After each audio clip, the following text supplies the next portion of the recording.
Greenland. What is your vision for the potential annexation of Greenland and getting them potentially Well, I think it'll happen. We need that for international security, not just security, international. When it comes to the high north and the Arctic, you are totally right.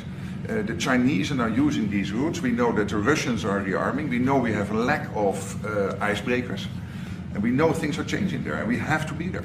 What if I told you the biggest geopolitical hotspot in the world is a place you've probably never thought of before? But as we speak, great powers are scrambling for control, forging alliances with regional players, and doing everything they can to secure military and economic dominance over one of the most strategically vital regions on Earth. That region is the Arctic, and right now, a major geopolitical battle between China, Russia, and the United States is emerging before our very eyes. The Arctic, which spans the entirety of the Earth's North Pole and covers 4% of the Earth's surface, has long been considered too inhospitable to be of geopolitical relevance. But global warming is changing everything.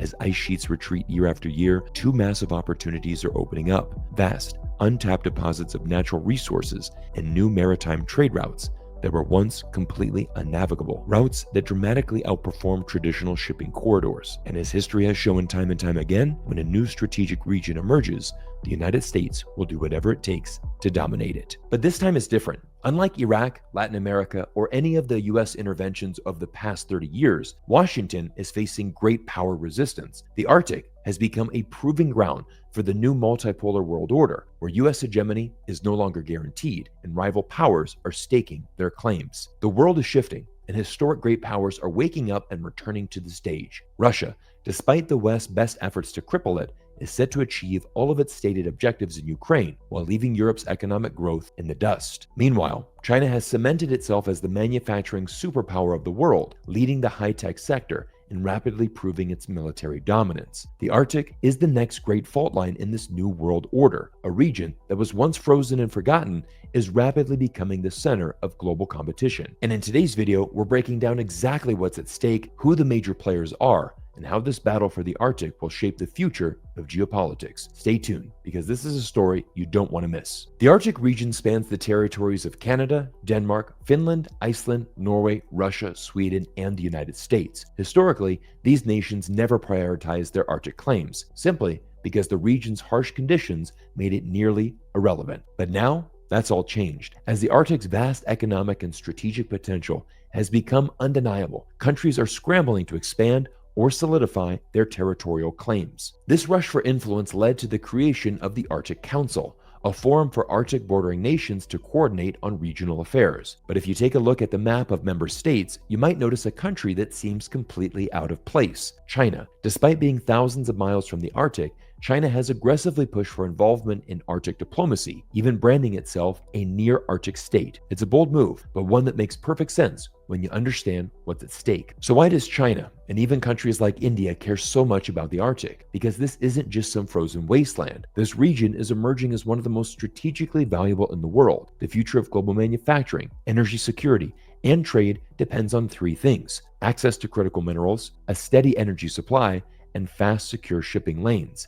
And the Arctic has all three. In short, this is shaping up to be the geopolitical prize of the 21st century. The first major prize in the Arctic is its vast reserves of rare earth minerals, critical resources that power the technologies of the future, from AI-driven robotics to advanced weaponry, electric vehicles, and renewable energy. Right now, China dominates this industry, controlling 60% of global rare earth production. But even more crucially, China processes 90% of the world's supply, giving it an almost unbreakable grip on the entire supply chain. For the United States, this is a massive strategic vulnerability. China has already demonstrated how devastating rare earth restrictions can be. On December 3rd, 2024, Beijing banned the export of key rare minerals, including gallium, germanium, antimony, and super hard materials to the US, and in direct response to Washington's semiconductor sanctions. These materials are essential for producing semiconductors, advanced electronics, military technology, solar panels, and EV batteries. And just like that,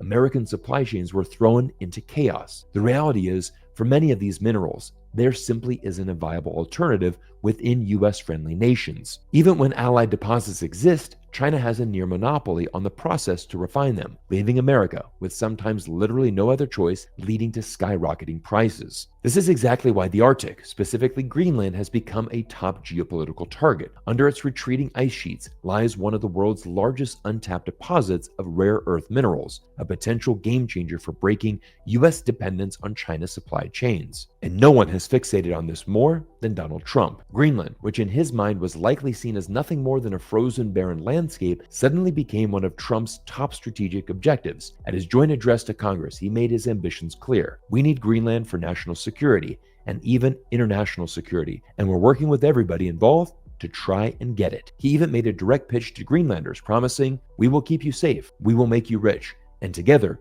we will take Greenland to heights like you have never thought possible before." His son Donald Trump Jr. took things even further, visiting Greenland and declaring they and the free world need safety, security, strength, and peace. This is a deal that must happen. MAGA, make Greenland great again. But there's one big problem. Greenland isn't up for sale. Denmark, which maintains sovereignty over the island, has fiercely rejected every U.S. attempt to acquire it, dating back to Trump's first proposal in 2019, having the Danish Prime Minister calling Trump's interest in buying Greenland absurd. But that hasn't stopped Washington from pushing forward. The U.S. has deployed every tool in its imperial playbook, from backing Greenlandic independence movements to outright military threats. Yes, you heard that right. Trump has refused to rule out using military force to gain control of Greenland, all while Denmark remains a NATO ally. And while rare earths are the immediate prize, America's ambitions in Greenland go far beyond minerals. Controlling the island would give the U.S. a critical foothold in its larger mission to contain China, which leads us to the second major strategic asset of the Arctic, the rise of new global shipping lanes. But before I reveal this to you, give me 60 seconds of your time, as I want to introduce you to a tool I've been using in my personal life that has completely changed my entire online experience. Today's video sponsor is Proton Pass, and it's simply the best tool I've found to help me manage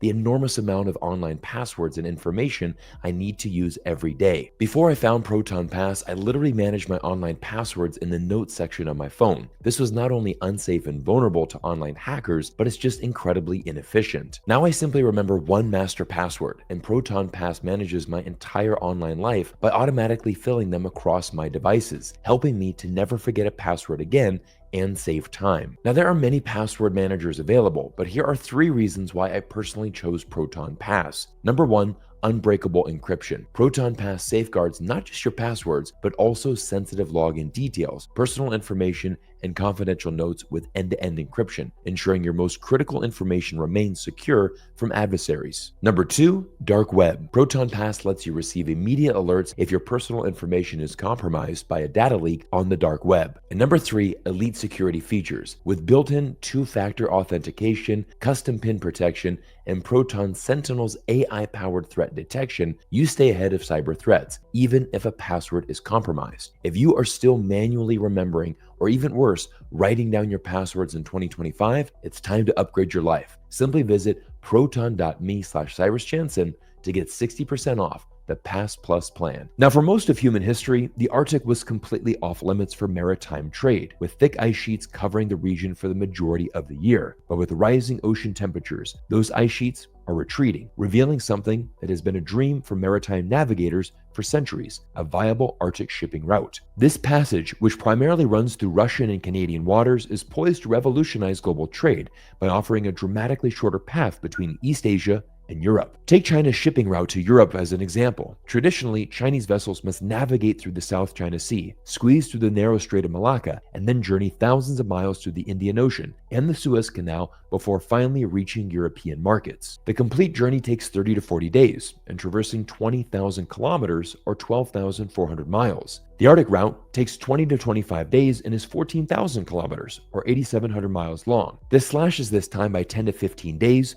making it 30 to 40% shorter than the Suez route, all while saving millions of dollars in time and fuel. And with Arctic ice melting at an accelerating pace, the window for ice-free navigation is expanding every year, potentially becoming ice-free in the summer by 2040. For China, this isn't just about efficiency. It's about survival. As the world's factory, China is projected to control 45% of the global manufacturing by 2030, while the US share dwindles to just 11%. When you produce nearly half of the world's goods, having safe, efficient shipping routes isn't just a luxury, it is a necessity. And in any future conflict between China and the United States, Beijing knows exactly what Washington's first move would be: a naval blockade. The US would weaponize its control over key maritime checkpoints, like the Strait of Malacca, to strangle China's economy by cutting off its vital trade routes. That's why the Arctic is so crucial to China's long-term strategy. Unlike its traditional trade routes, the Arctic Passage allows Chinese ships to bypass US-controlled waters entirely. Instead of sailing through American defensive umbrellas, Chinese vessels can travel almost exclusively through friendly Russian waters, ensuring that in a time of crisis, Washington can't simply cut off China from the global economy. Understanding just how vital this route is to its economic security, Beijing has wasted no time in securing its position in the Arctic. China has poured billions into Arctic infrastructure, investing heavily in Russian ports, icebreaker fleets, and energy projects to ensure that this passage becomes a fully operational trade corridor. In fact, China has already branded this route the Arctic Silk Road, a direct extension of its massive Belt and Road initiative. Just like the ancient Silk Road connecting China to Europe across the vast Eurasian continent, this new Arctic passage is set to be the cold, icy highway of the 21st century, carrying Chinese goods straight into European markets. And naturally, all of this is a massive win for Russia, which is a dominant Arctic power. Moscow has been eagerly working with Beijing to develop this route, knowing full well that controlling the Arctic Silk Road strengthens its economic and strategic position in this new multipolar world order. Russia has wasted no time in securing its dominance over the Arctic, and is doing so with a sheer force of infrastructure. Russia has invested heavily into rail and airports connecting the region, as well as pipelines and oil refineries. In total, Russia's new Arctic projects will be the biggest oil projects in the world and will require an incredible $150 billion in investment and will create 100,000 new jobs. Moscow has also built 8 massive nuclear-powered icebreakers. These behemoths are designed to clear a path through the Arctic's remaining ice sheets, leading convoys of Chinese cargo ships safely through the newly emerging trade routes. Russia stretches over 53% of the Arctic Ocean coastline, and it's not just empty land. Around 2.5 million Russians live in the Arctic, accounting for nearly half of the total population in the entire Arctic region. And with the polar ice retreating year after year, the strategic advantages for Russia are only growing. Beneath these thawing ice sheets lies an absolute goldmine of resources. The Arctic holds an estimated 90 billion barrels of undiscovered oil and a staggering 1,669 trillion cubic feet of natural gas. That's 13% of the world's undiscovered oil and 30% of its untapped natural gas reserves, much of it which sits directly within Russian claimed territory. This is a game changer for Moscow. Russia is already one of the world's leading energy exporters, and with the Arctic's untapped reserves now coming into play, it is poised to dominate global energy markets even further. China and the global South rising demands for energy to fuel their rapidly growing economies aligns perfectly with Russia's Arctic ambitions. The deepening energy partnership between Russia and China, combined with the broader BRICS alliance, means that these energy-rich Arctic reserves won't just power Russian industry, they will supercharge the rise of the global South. But with such high stakes, tensions are inevitable. Looking at the map of the 8 Arctic nations, Canada, Denmark, Finland, Iceland, Norway, Russia, Sweden, and the United States, one fact stands out immediately. Every single one of them, except Russia, is a NATO member. That means that Russia is completely surrounded by an alliance that has actively worked to undermine and contain it for decades. And as we've seen with NATO, Russia has no hesitation in expanding its presence right up to Russia's doorstep. And now, with the Arctic becoming a critical geopolitical battleground, we're seeing the exact same pattern unfold. Both NATO and Russia have been ramping up the military investments in the region, increasing the number of bases, Arctic war games, and military patrols. The Arctic is now a frontline in the struggle for the New World Order, and as tensions escalate, this region is quickly becoming another flashpoint where NATO and Russia are on a direct collision course. The Arctic has officially become the next great geopolitical battleground. What was once a frozen, desolate region ignored for most of human history has now transformed into one of the most strategically vital arenas in global politics. At the center of this race stand the 3 dominant players of the modern world: the United States, China, and Russia. Each has a vested interest in controlling this region, but their strategies couldn't be more different. The US is doing what it always does, trying to impose its dominance through NATO militarization and pressure campaigns, even on supposed allies like Denmark. Russia, with its sheer geographic advantage, already controls more of the Arctic than any other nation and is leveraging its position to secure long-term energy dominance. And then there's China, positioning itself as a key economic player by funding Arctic infrastructure and forging partnerships with Russia to bypass US choke points in global trade. So the question remains, will the US succeed in turning the Arctic into another front for NATO expansion, or will Russia and China continue solidifying their dominance in the region, rewriting the rules of global trade and energy security? One thing is certain, this battle is only beginning, and as the ice melts, the race for the Arctic is only going to heat up. Everyone, thank you for making it to this point of the video, and make sure that you check out today's video sponsor, Proton Pass. You can save 60% off the best password managing tool that I use every single day in my business, and secure your valuable passports today. Simply click on the link down below to get started. And as always, I want to thank you all for your incredible support, and I look forward to seeing you all in our next video soon.